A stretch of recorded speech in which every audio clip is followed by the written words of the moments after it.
Hi, hello, this is Jules the Human here, and welcome to the JulesTheHuman Anime Hour. I'm one of your hosts, Jules the Human, and every week we go out into the world and watch a little bit of anime, and we come back here and talk about it. And today we're going to be talking about episode 5 through 8 of GRIMGAR of Fantasy and Ash, which is pretty good. It's heating up, and I'm super excited to talk about it.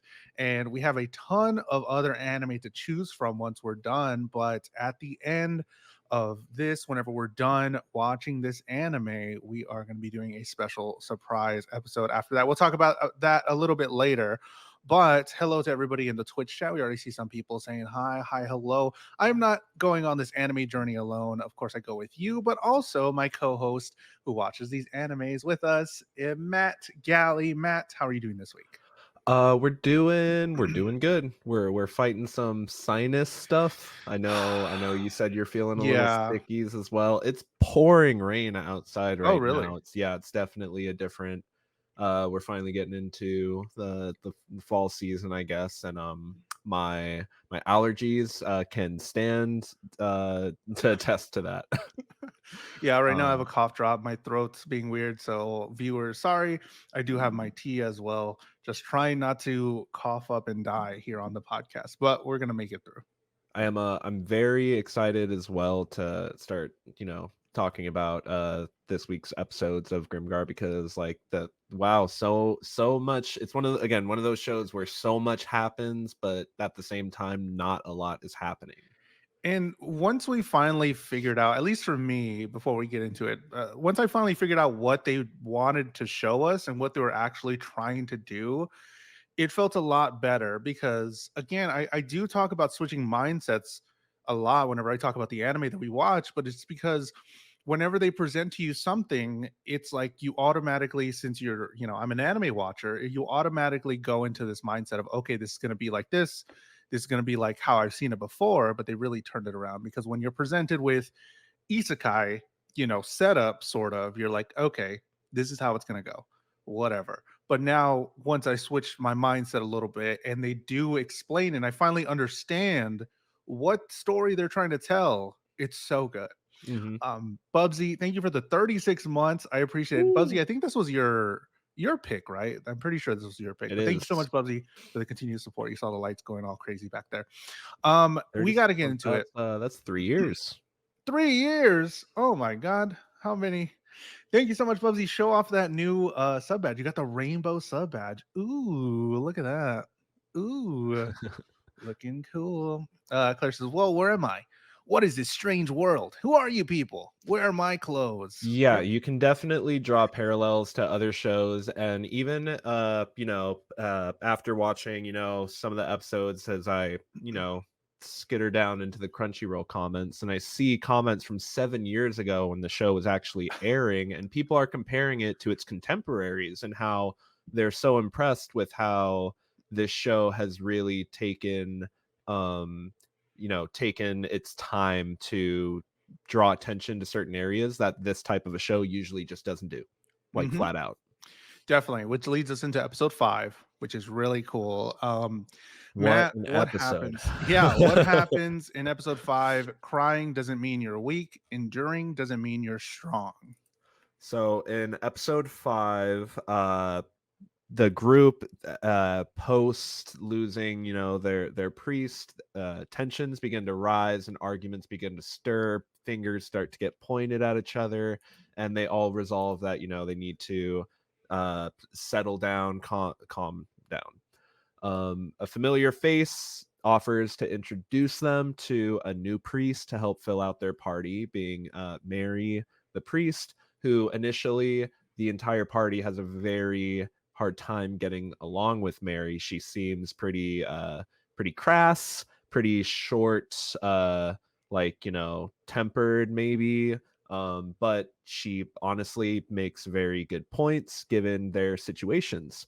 Um, Renji comes by to offer a gold piece because he heard about them losing Minato, but it is returned because it is believed that it is not what Minato would have wanted. Oh my god! All of this culminates with a I'm sorry, a conversation between Yume and why am I forgetting his name right now?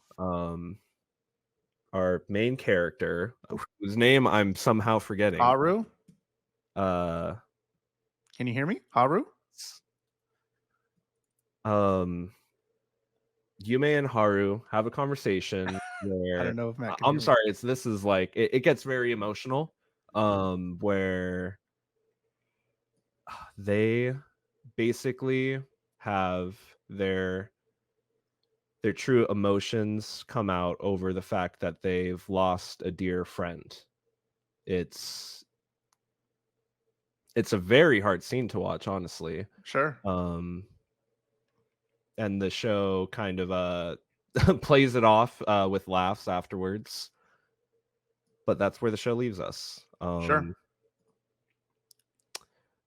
That it's usually when a death in an anime happens, it really doesn't take the time to explore the emotional state of the characters, and that's kind of what this episode is really doing. I think it's also doing a good job. You know, I don't want to dollar store psychoanalysis this, but I think it's also doing a good job at showing all of these characters in different stages of grief. It's a huge can of worms to unpack with each of them, but they're each like experiencing different emotional turmoil and handling this experience in different ways. And I just really enjoyed the way that like it really put it all out there where they finally kind of explained their emotions. That's what I mean when I say a lot happens, but not a lot is going on. Sure. So that's sort of the meat of the episode is the grief and all that stuff. I definitely want to touch on that for sure. But we got some messages. Death in an anime, dang F's in chat and move on. That's pretty much how it is, right? Like that's how it usually is. It's like half an episode maybe, and then let's keep going. We got to get on to our story or whatever. But this is the story. Minato becomes continues to be a crux of the story, like an emotional crux of the story as we move forward. And I really enjoy that about at least these episodes as we go forward. Mhm. Claire says, I'll let you in on a little something. The Yakuza game, it's not like boxing. The man who gets beat down isn't the loser. The guy who can't tough it out to the end, he's the one that loses. Gotcha. Yeah, it's well, I want to get into that for sure deeply, Yeah. but Yep. Yep. we Yep. do meet a new character, Mary the priest, and we see her as somebody that's holding their emotions, that's stern a little bit, doesn't take directions from the group, and that's a good standpoint going into the next 4 episodes that we see. And we do see her character growth, and we definitely want to talk about it. But her being presented, I really like her as a character. She's really cool. She's told that she doesn't cooperate with anybody. She doesn't Yeah. cooperate with a team. She moves on to different teams, whatever, sort of nomadically. But we do see the Kikawa helping them get Mary into the party because they need a new priest. Um, I guess this whole thing, I got all these notes here, but they're all kind of stemming from the grief part. Giving Yeah. the gold as the gift, Renji comes into tower. I did read one Crunchyroll comment which was really funny. I thought I would mention it here. They said that in a normal anime, Renji's group would have been the main cast because they're all in the same garb, they all look uniform, and then he's the team that went on and is doing the cool, quote unquote cool stuff Hmm. that we would normally follow. And I was like, yeah, Which I again, like that. it's that group, and it's also the to take it back to Black Summoner that we just watched. It's like that group of heroes in Black Summoner would normally be that group too. Like they're moving on, they're sticking to their guns and stuff and getting stronger in this world, but losing losing Minato for this group was something that was like devastating. And Haruhiro and the rest of the guys all get together like at the bar, and they just decide like, okay, we're just going to get a new priest, and like we'll keep going. Uh-huh. And they don't ask the, the girls, the rest of their party, how they feel about it. Hmm. There's no group discussion. So just bringing somebody new in, it's gonna cause like, some question marks to be raised there, Sure. because people are going to be confused and, well, like, what's going on with that? Are we just replacing Minato? We're not. Yeah, we're not even going to talk about, replacing our friend. He wasn't just our priest, he was our friend, he was our leader, all of these things. And the show just does a great job of demonstrating that Sure. nuance. Because this isn't a game, because we're in this sort of isekai world where we level up sort of like D&D, but in a D&D game, like when things happen, it shakes it. Well, in good storytelling, it should shake you, should shake the group.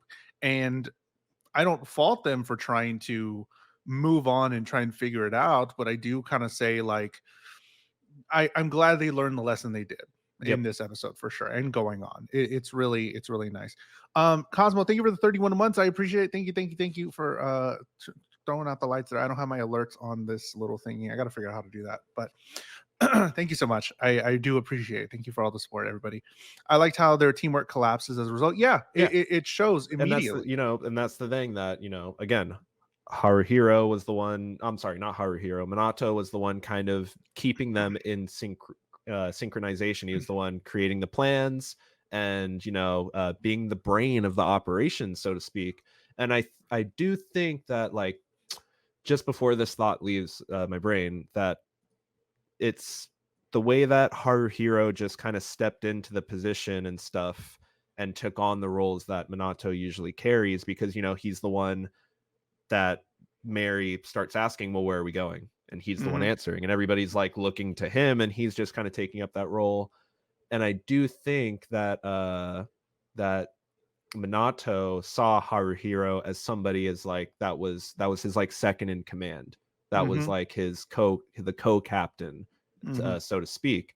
And I really do enjoy Haruhiro not really initially being the person that is good at integrating somebody new into this squad, but then ultimately realizing that, it's not his job to carry the burden alone, just like it wasn't Minato's job to carry the burden alone. Yeah, because again, these characters, from what we know, they don't know anything past maybe a month ago. That this is the life that they know, and they don't know how to process the complex emotions. Let's talk about the whole Minato thing about he died a couple episodes ago.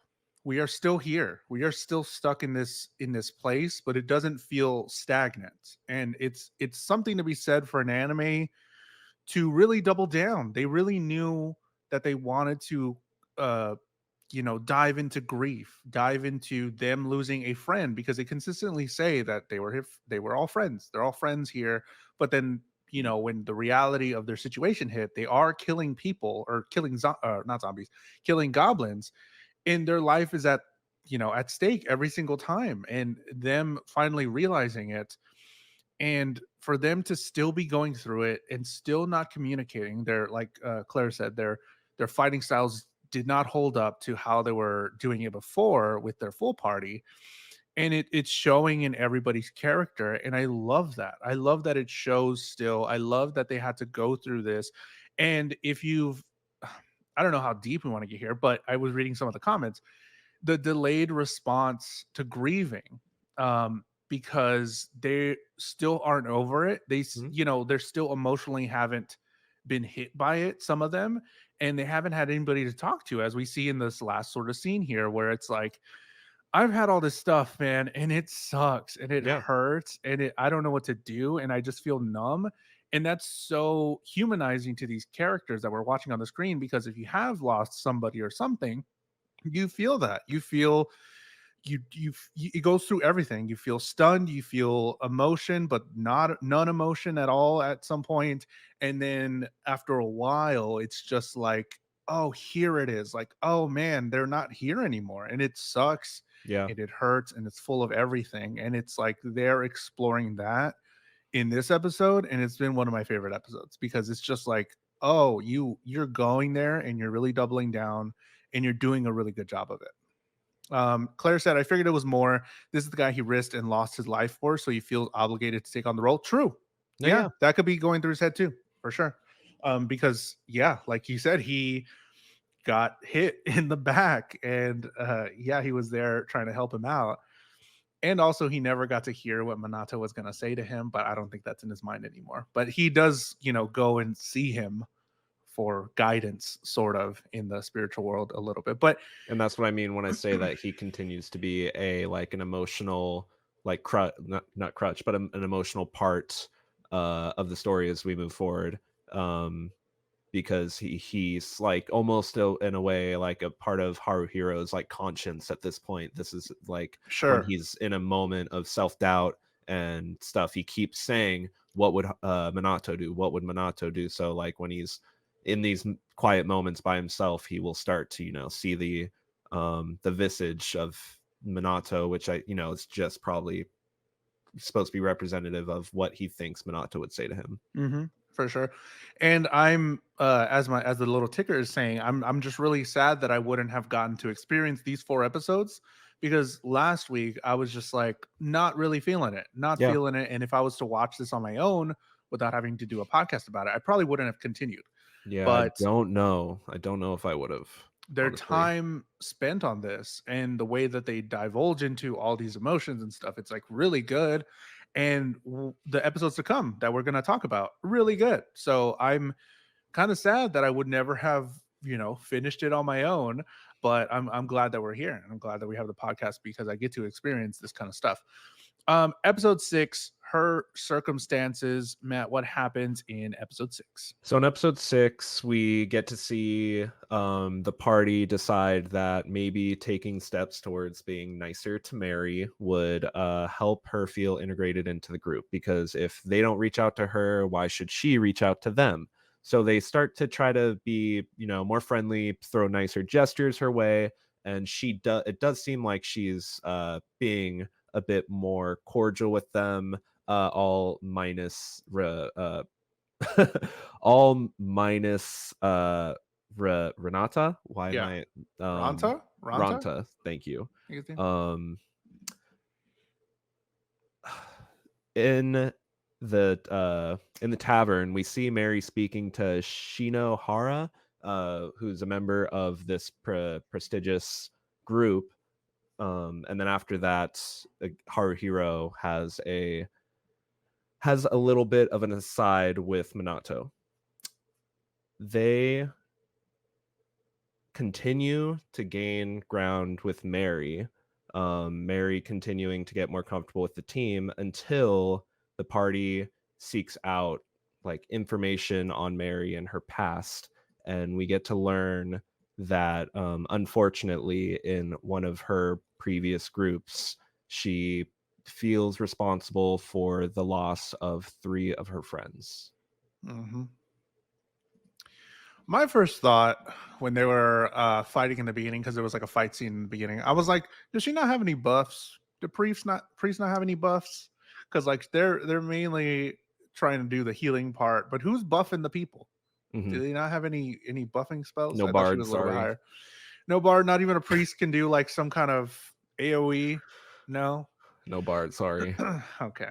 Priest Um, bonk and priest heal. Apparently, yeah. So they're talking about the different styles of healing because they were comparing Mary to their old healer, Minato, and how she has a different way of healing people where they're like, she's like, come on, get up, whatever. And at first I was on the I was like, what is she doing? Because I'm the one that would do that kind of stuff. I don't know, you play as priest, you said, sometimes, Yeah. or healer. I Mhm. want to make sure my people are like top. I Yeah. know we don't have to, but I'm like, you got hit once, here we go. No, yeah. Whatever. It makes sense that like after this episode and the next episode, the episode 5 gets recontextualized in my eyes, where we can see why she would have those tendencies of like, I'm only gonna use my mana when is necessary, because why would I heal a scratch here and a scratch there and then all of a sudden I need to do a big heal Hmm. and I can't do it because I was too busy healing scratches. Claire also brings up a big point that I thought too. The big thing is no potion, so no contingency for anything that goes Yeah, wrong. and that's another thing, is that we get a sense that healing is limited, because way back Minato even says, I can heal the wounds, but I can't replace your blood. So like once the blood is like being spilled and stuff, like they're losing their blood. Over time, a human body will replenish its blood because that's how the human body works. But essentially, like if you wait for somebody to bleed out too long, you can't do It could be bad. anything. Yeah, And that's I think what Minato's mistake was that when he got shot by the crossbow way back when, he waited way too long, let himself bleed out too long, and then he didn't have enough like, mana. energy, mana to heal himself, because He of was things that healing. happen later. We see that a self healing is apparently possible. Yeah. Oh man. Yeah. Yes, and that also brings to life again the idea that this is real life, that this isn't some kind of game, that this is, for all intents and purposes, that this is real life with magic in a adventuring world, Yeah. which is very important and something I want to ask a question at the end about for sure. So Shinahara is the leader of the famous clan, talking to Mary, and Mary is seen praying over the dead, and they realize that they don't really know her at all. She's kind of doing this other stuff, doing her own thing. And it's like, well, we never really asked her anything. We're trying to ask, but she's not open to anything. Hayashi used to be in Mary's party, and she used to be the healer healing ASAP. She was happy. We see this whole little montage of how she was before, so different than the character we get to meet, and I think that's so cool. Not cool in the sense that it happened, but cool that we're getting that juxtaposition, and it's justified. It's Yeah. viable that this would change a person like this, and they're also diving into that emotional state. This is just emotions animated, and it's great. Probably one of the more emotional animes that we watched on this show, right? Like they're I would diving into say deep so. human emotions. Yeah. Yeah. Because then Claire's yeah, it gets it. Go ahead. Sorry. no, I think they talk about him needing to rest, meditate to recover mana. Yeah. That he needs to like rest a bit or whatever. Yeah, for sure. Um, that how she was different. She would heal ASAP. She was really happy, and then they tell the story about the black and white cobalt, Yeah. about death spots. She used up all her magic, and she wasn't able to heal three members of her party, and she got out somehow. They got out somehow. He doesn't even know how. He just his body memorized the way out, and they left three members to die. And because of that, she is the way that she is. She doesn't heal for just anything. She wants to save her mana, which is justifiable in this real world thing when you lose your party or you lose people because and you feel like it's your fault. It Yeah. makes sense. Like you Yeah. feel like if I And didn't. that's the thing, she carries that guilt and that burden with her, Mhm. and that's why the guy goes on to say, I she never said it, but I could see it in her eyes every time that she looked at me, that like she was holding on to that and it was hurting her. Like one right Yeah. after another. Like Yeah. one episode right after another. It's just I didn't know. I didn't know it was gonna be like this, and I'm happy because I do like this more emotional deep dive into things. And sometimes we get in anime just like the surface, like, oh, I'm gonna avenge you. You killed my brother or whatever. I'm gonna kill everybody, and I'm gonna go on this crazy. And like, it's okay. It's surface level for me, and I'm just like, okay, that makes sense. That's fine, cool. But these two episodes back to back, seeing the difference between Mary, how she used to be, and how she is, seeing how the characters are trying to move on, how they're coping with the loss of their member, and trying to incorporate. And we do. It takes the time and the silence, which is really nice. It takes the time and silence to be like really make you feel when they're trying to talk to her, and it's just Mhm. like No, you yeah, feel it. one of the best moments in episode 6 for me was when he's just talking to her post fight about how like he wants to try to talk to her about tactics and how to engage with battle, and she's standing there like, if you don't like what I'm doing, tell me and I'll go. And like that's like the very closed offness. It's like you can just tell that it's like, but it's right after we see her, like, actually use her magic for like healing and stuff. And she like said good morning actually in friendly response. So you could Yeah, that tell that there's whole like layers to her character where she's she's just a hurt soul and has not healed past the things that happened at that point. And then we get to see what happened, and it's like, yeah, who just moves on from that like it's nothing, that whole just like mini how they sure. can't move on from this like it's nothing. But a big but that like gets into in the later episodes, she lost 3 friends, they lost a friend. And Mhm. it's like it's not a competition, but acknowledge the fact.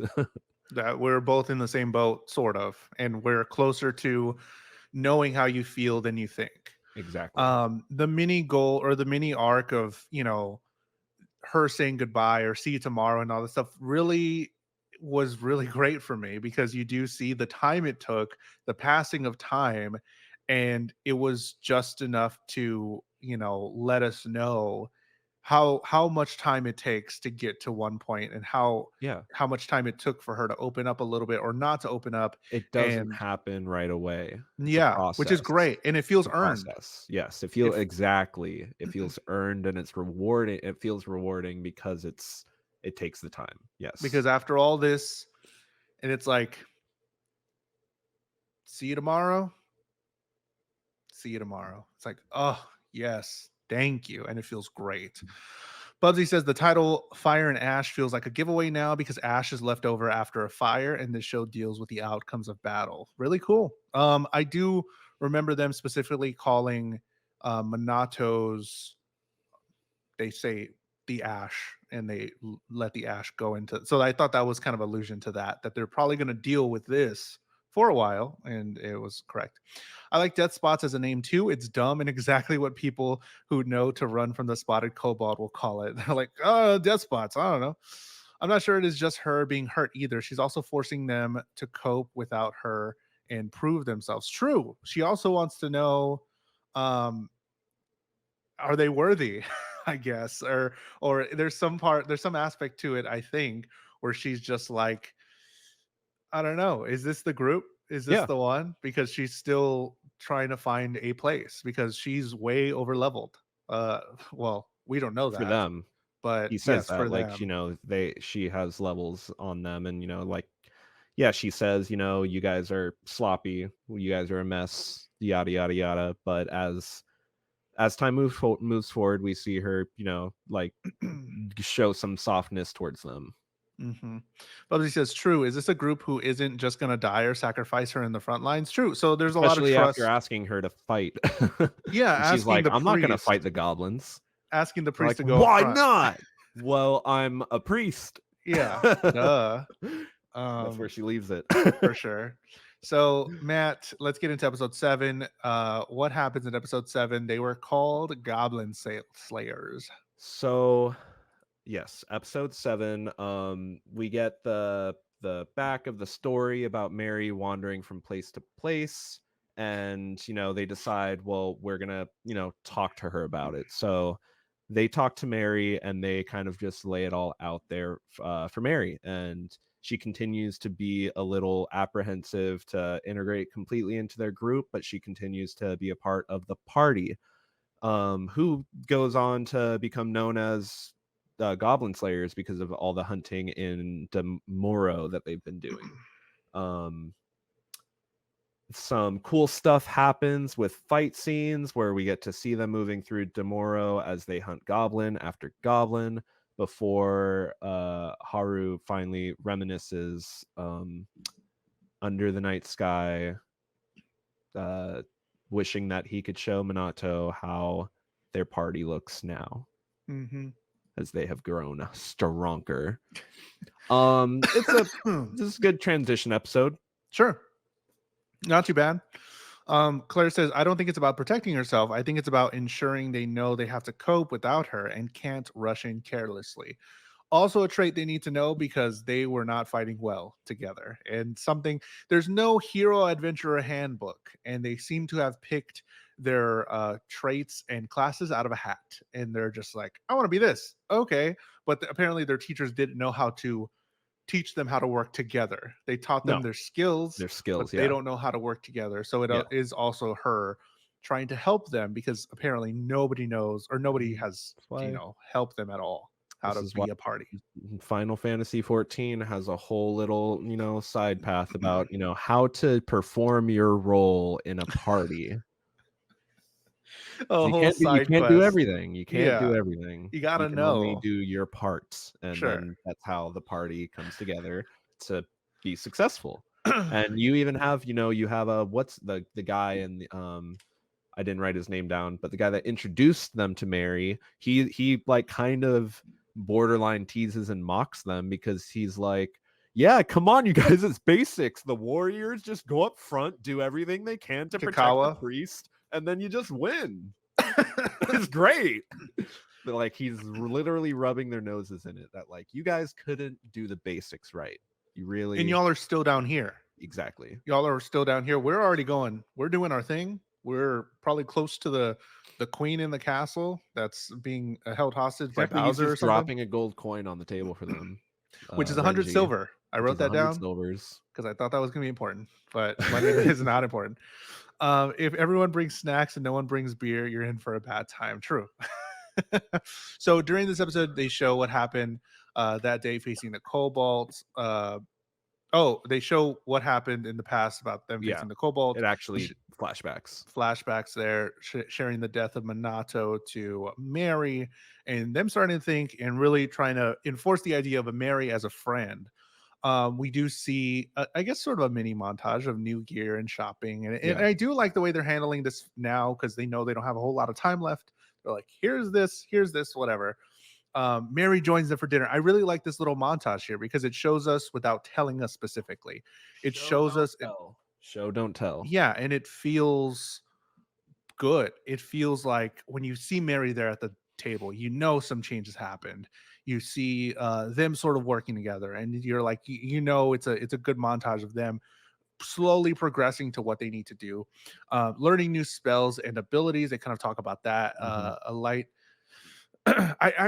What do you think this is? Because I wrote it down and I was like, oh, this is really interesting. They spent some time talking about it. Yeah, The and he light says that like, Haru, I'm gonna ask my the rogue uh guild master about it next time I see yeah, her, but it doesn't really spend a lot of time on it. the light that Haru follows to make his attack, it seems like it's almost going there by itself, that he already knows. So it's definitely like gamifying it still enough to wet the whistle a little bit, but like we still haven't even dove into that hole where they've been. And I Why want to is the talk about moon it at red? the end. Why is the moon red and all that stuff? So I definitely want to have a bigger discussion at the end about that. But I wrote that down, a light that Haru finds, and it's like almost just moving by itself, and he already knows, and that's one of his new moves that he had learned in the past. It's just Um, once in a blue moon he sees that happening, he says. sure. Also along that road, Minato says to Haru as he's reminiscing, he says, you can't sleep, huh? You can't sleep the night before a field trip either, right? And Haru's like, yeah. And it's like, what? What do you mean? What field trip? What do you mean? You know that? You know field trip? What is field trip? Because all I know that you know is waking up from the thing, going on adventure, learn your class. How do you know what field trip is? What is that?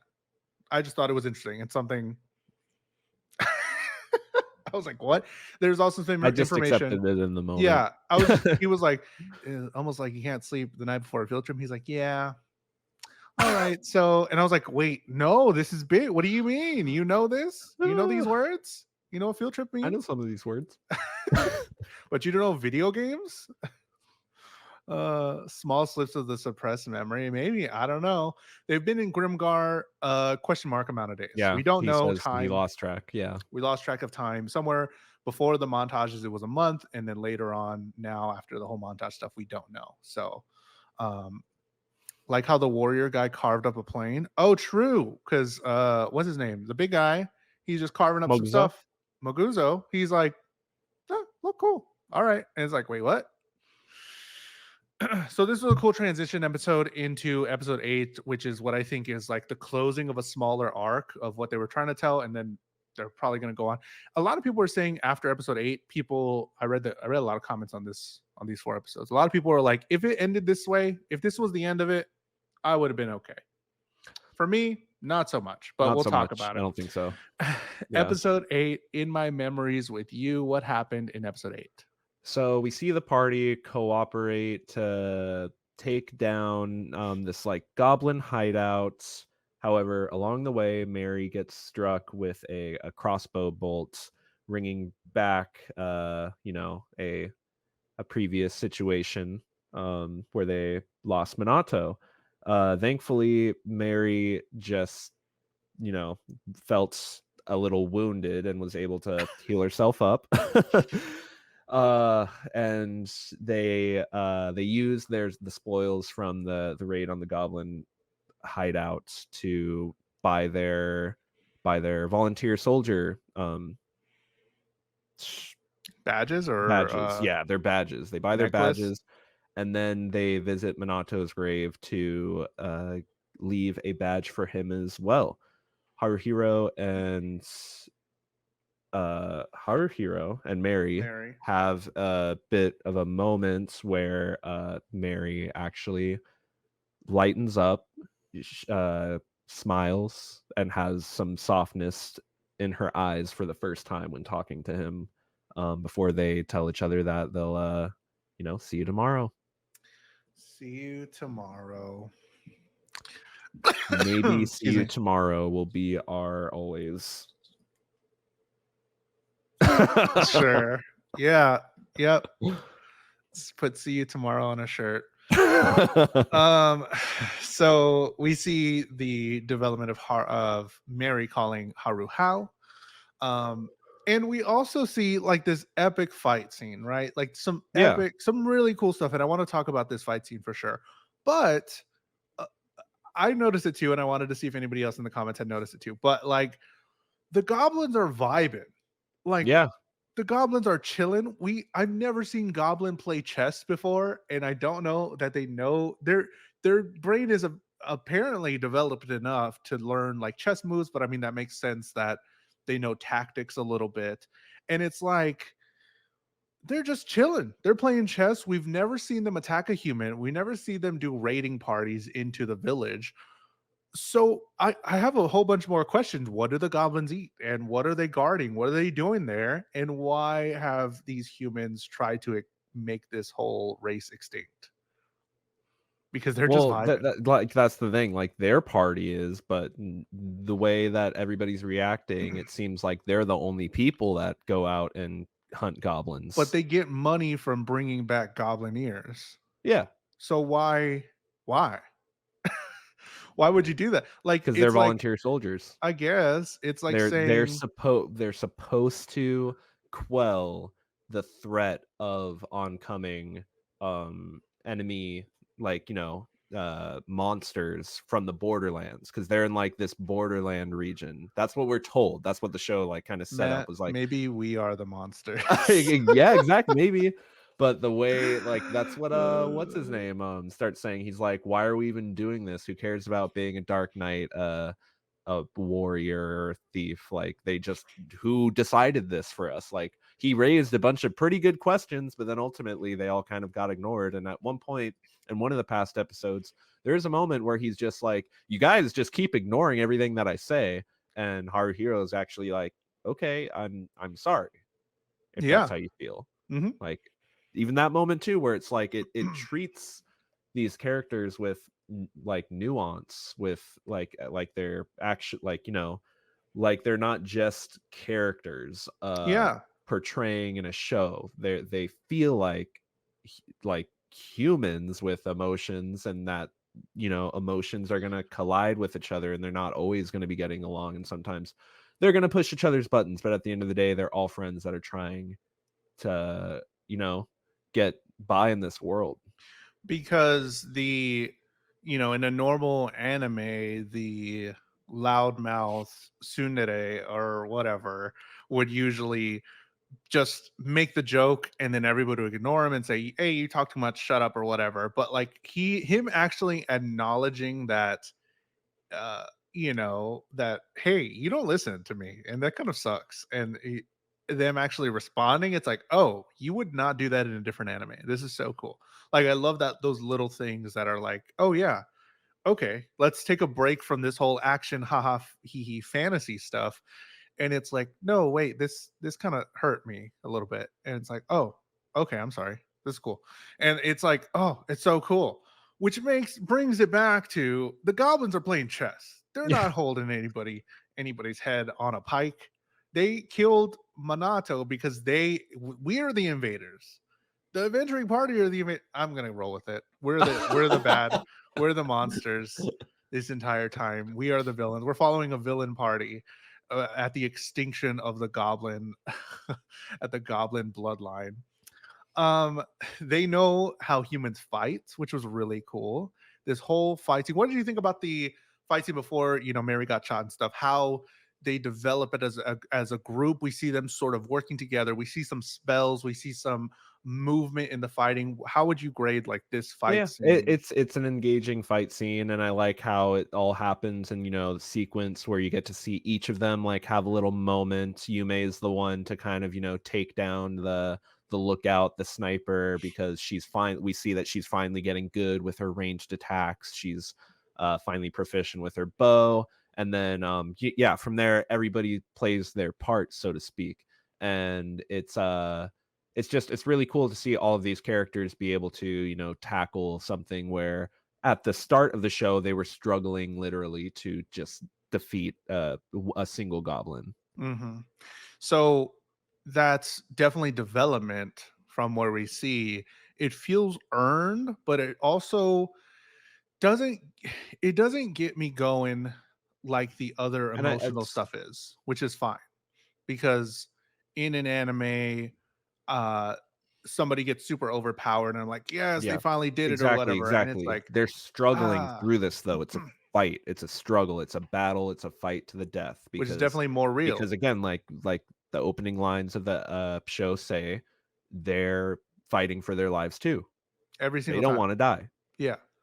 And that set up everything until now. That set up all the fights where they're like, I'm gonna do whatever. Like I'm not stuck to one spell or this. I'm gonna do this one attack. They're like clawing and they're like throwing, stuff in people's eyes. They're trying to grab their neck and all this stuff. And it's like, oh, this feels real, like more Yeah, like, so than a like different anime. when a sleep spell hits one of the big guys and the Moguzo is going for a kill shot, but one of the goblins just like flings his buckler at Moguzo to throw him off balance. He can't kill shot. The other goblin just smacks the big guy and he's awake from a sleep spell. It's like Some that stuff like that is like I love to see it happening, and then I love to see the characters still manage to like overcome it despite the odds, despite the uh that you know that ebb and flow of the fight, where it doesn't just, it's like a tug of war, and you want to see it like go back and forth, and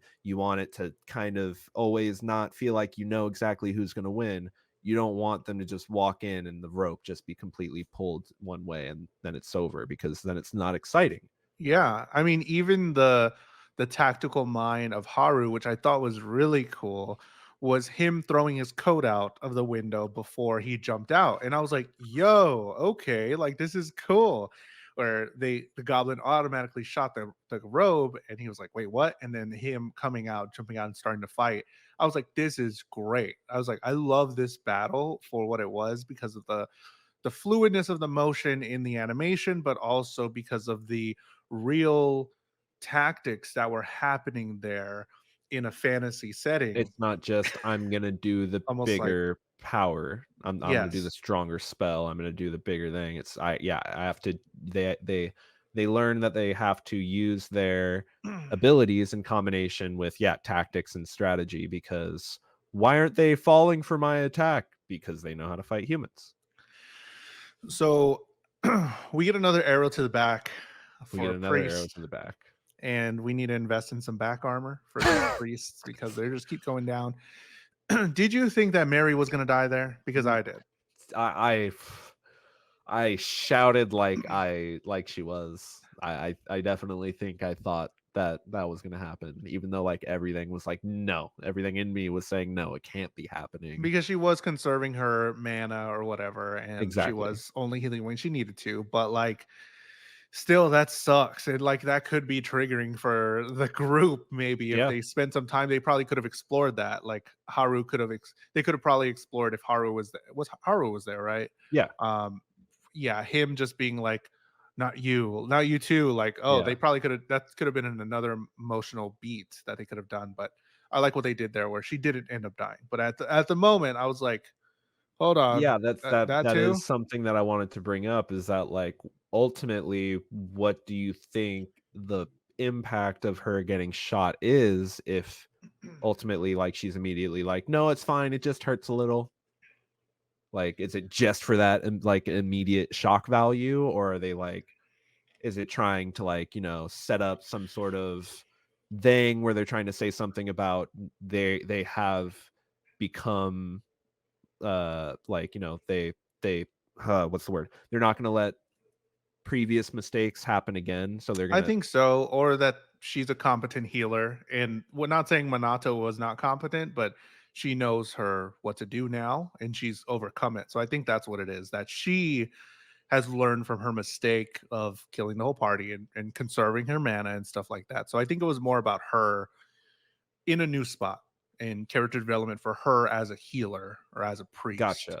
So I think that's what, for me, that's what I felt, was that it was her being able to do that, because if she fought the way that she did before, she would have died there as well. Um, Fair. so we get the whole battle, really good roof battle with the goblin, has his dagger back. Then we get into this whole emotions at the grave, where all that stuff, where they have Monato's grave, they have an emotional beat for a while. Buzzy says she's had the growth Minato didn't have the chance to make. True, because he's dead. And he's here. He's here at the grave. Well, actually, Hook me up. he's not here at the grave, right? Because they cremated him. Well, I guess Yeah, they might have put some of the ashes there, maybe. but we do see them putting the they do see the crew putting his badge there, that they pitched in. And even the inclusion of even Mary pitched in as well was great. I love that. I love that they're saying that. They have this whole emotional beat here with Mary, Haru. Um, I what? loved this moment Yes, it's between so them great. because to me this was kind of like just something that represent it was a moment that represents that it's okay to share your grief with somebody who understands. Yeah. Like it's it's one thing to just completely shut yourself in and, become dull to the world like we see before, but once somebody is actually there acknowledging you and reaching out, it's like it's a completely other thing, and it's okay to talk about those types of things that have hurt you. It's okay to hear it out loud because that's how that's what brings you closer to being able to process it and ultimately come to terms with it.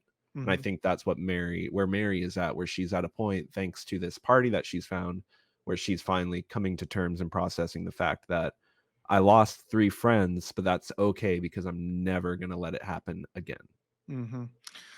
Claire said, I like the gradual upgrades to their outfits too. Normally, characters have one outfit for life. I know we saw the accumulation of the helmet for the tank. We see them getting a little bit different colors and all that stuff. We see them getting better armor, better gear, and all that stuff. They take some time to tell you that. And sometimes you don't need to be told that, but you see it. And it's like really nice to visualize them getting better in a way on their character person. In Matt's case, it's just that he owns 12 black t-shirts. True. That's true. I wore my Hunter x Hunter shirt because Matt sent me a Hunter x Hunter TikTok this week, and I was going through it because I hate that show. I hated Dude, that. Marilyn, The fucking no. best villain. I heard their voices. I heard the girl's voice. I don't even care to know her name. Do not tell me her name. And I was just like, oh, I heard her voice, and I was like, no. War Yeah. flashbacks, you said. Yeah, because I remember being there watching this fucking show 120 120 episodes in, and I'm just like, well, I gotta keep going. I'm already here, but this I'm just like, are they really doing this? Are we spending another 5 episodes talking about how these ants are going around and doing the thing, and this doesn't even end up being okay? Um, so I have a question, a big question for this anime so far, because I know me, I don't agree. But I saw in the Crunchyroll comments that people were saying if this ended here, that's fine. They would feel complete. That's cool. It does complete a little arc, an emotional arc, and now they can go on forward, and we know what they've been through. But um, as far as where they've come from before we saw them, and all we know about them is that they showed up here at this place, and now they're going to be adventurers and do all this stuff, be voluntary adventures and stuff. How does this show, being an isekai, make the story better? Because up until now, if it ended here, we have a complete emotional story, and I'm cool with the emotional story. But they haven't alluded much or at all to where they were before, whatever world they came from, maybe, or anything like that. Now, I don't know what the next 4 episodes are, so it could completely dive into all of that stuff.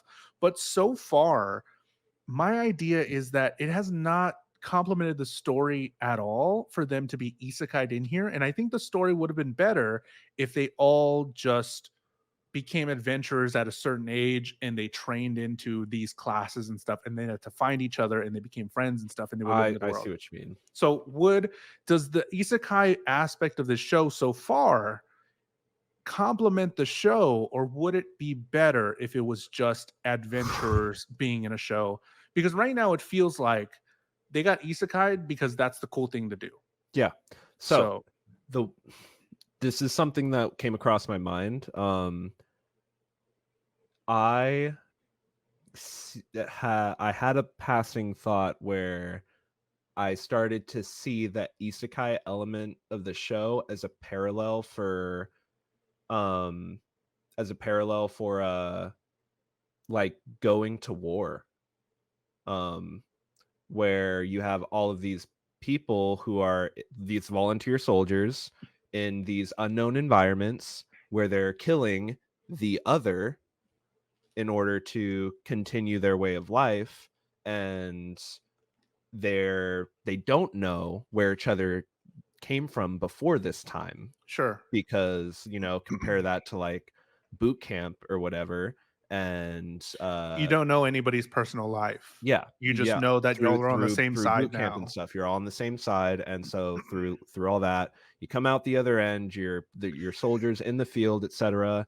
And and the people that you went through boot camp with, Minato, in a situation where you felt like everything was under control, out of nowhere they get taken out, and now there's like a hole in your squad, in your party. Uh-huh. That's I'm not saying that that's where they were trying to go with this, but I'm just saying that's like kind of a parallel that went through my head, Sure. was just, yeah, comparing it to something like that.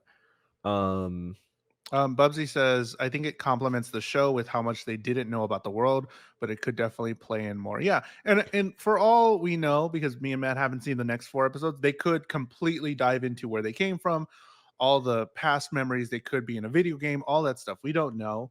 But up until now, they tell like really great story. And I'm really happy that I'm watching it now.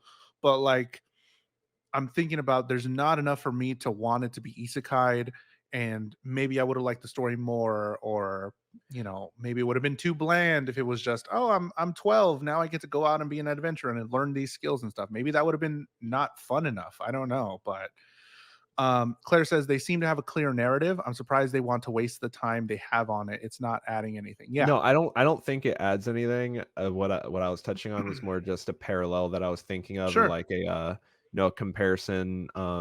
But I really don't think that ultimately it adds another layer to the narrative thus far. And if you haven't introduced it, like, I mean, I guess it's not a Chekhov's gun, because there are still 4 episodes to go. But from here on, if it doesn't get acknowledged, addressed, and become like a pretty core part of how the story comes to a close, then I feel like the isekai element is a pretty Chekhov's gun element where like, why did you even mention you knew about video games way back when? Uh-huh. Like that didn't add anything. What about field trips? Um, So yeah, because I would like it to be something, and um, but then again, if it becomes this whole isekai thing and it dives into their past or what they're supposed to be, why did they spend so much time doing this whole emotional beat? So I think the way to do it would be for it to be a whole emotional thing, to find out that either they're not really in the world. Well, that would be that would really suck if they went through all this stuff with Minato and he's actually still alive in our world or whatever. But it could also work well to where maybe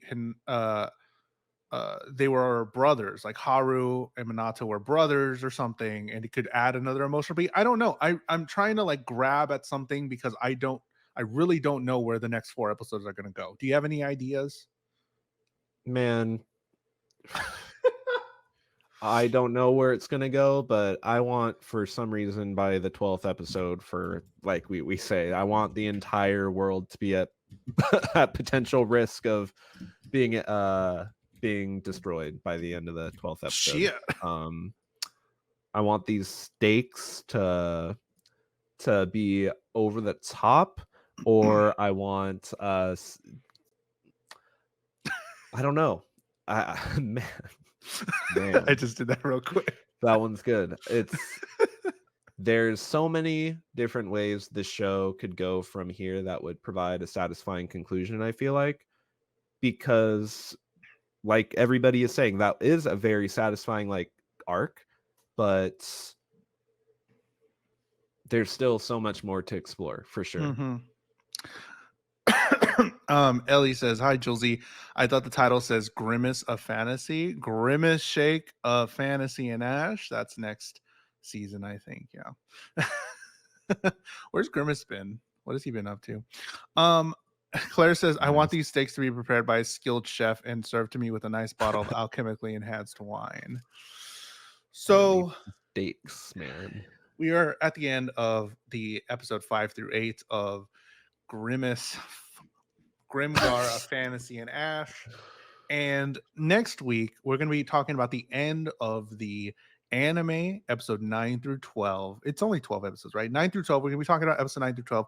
And we're not going to pick a new anime next week, breaking the cycle for a year. But it has been a year since we started the Anime Hour. And we're going to be celebrating the end of season 1 after next week's episode. So after next week's episode, we are going to be doing something very special, and that's going to kick off and be the finale of season 1 and then go into season 2. So next week we are not picking a new anime because 2 weeks from now we're going to be having a very special show, which is going to be pretty fun, and I'm super excited to tell you all about it probably next week so we can talk more about what's going on. But it'll be start of season 2 of the JulesTheHuman Anime Hour, and we're going to bring some new things. We've had some ideas of what we can do possibly to get y'all more involved and stuff, and it's going to be cool. It's going to be updated, and we're going to have some really cool ideas. I think that'll be enhance the show a little bit. It's still going to be watching anime together. It's still going to be picking anime from this anime chest here. It's still going to be rating these animes, but some stuff is going to be changed a little bit. So we'll probably talk more about that next week because this is the last anime we're going to talk about for season 1. So Matt, when you aren't needlessly isekai'd into another world, where can they find you? Man, you could find me on my Twitch at Matt Galley at Matt_Galley,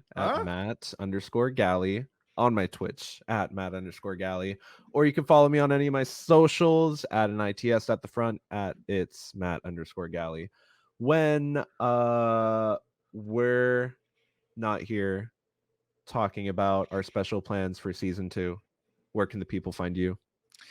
You can find me reading manga because I've been reading a lot of manga and I'm currently being sick. But on social media, at JulesTheHuman, at JULES on all social media. I've been posting this podcast on my YouTube channel, youtube.com/JulesTheHuman. I post some Honkai stuff sometimes. I'm honestly just enjoying playing gacha games by myself and not streaming a whole lot and just doing this podcast. So if you want to talk to me, it's here during this podcast. Season 2, Jules just changing into a cute bikini BRB. Yes, actually, yes, probably, maybe. Season 2, Matt is on the left side of the screen. Oh, maybe. Well, it's really not that difficult. We can make that happen. Where am I? Where? What is this box? It's obviously a beach hot tub stream. We'll never know. This is not my Shopping episode, maybe. I don't know. But yes, you can watch this podcast on YouTube, youtube.com/JulesTheHuman, or look up the JulesTheHuman Anime Hour on Spotify. You can watch the podcast on Spotify as well. Videos on there, audio's on there. Who were those people? I don't know. I was trying to think of Gat Mally and Jules the Human. So next week we're going to be finishing Grimgar Fantasy Ash. We're going to rate it. We are not going to pick a new episode or new anime to watch. We are going to be doing something very special after that in the next episode. But yeah, that's been the Anime Hour, and hopefully you get to watch the last 4 episodes with us. Watch episode 9 through 12 of Grimgar Fantasy and Ash on Crunchyroll or something. I hope it's so good. It better be good. Hope it's good. See you next week. Bye.